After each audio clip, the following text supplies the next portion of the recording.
Pos niu ham lakin dit kum gitur bahasro halen hidup hadeshan kajing syai bom jiu ijing kermet baro istem apa gila syerdu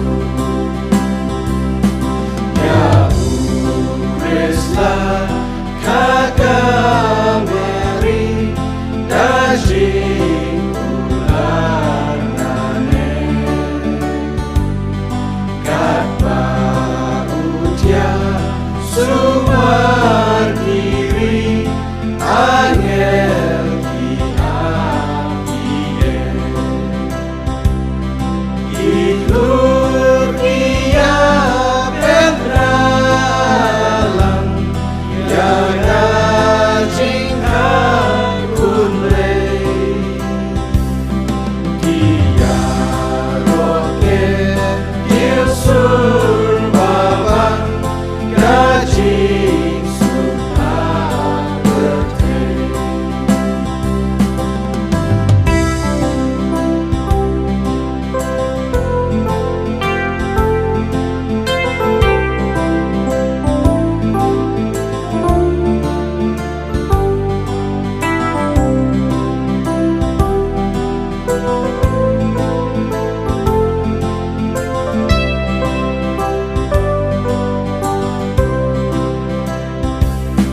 hajing lomba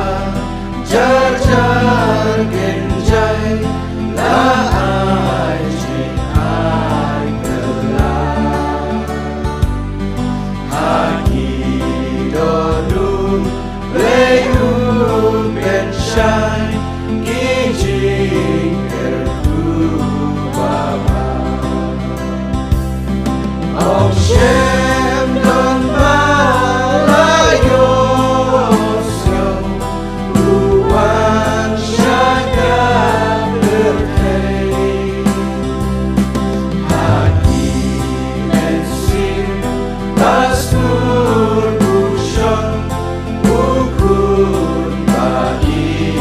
Duplei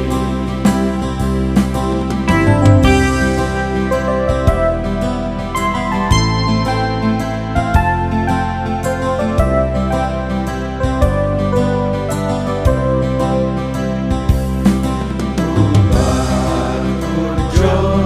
ka Bethlehem ulawan ya shisha ban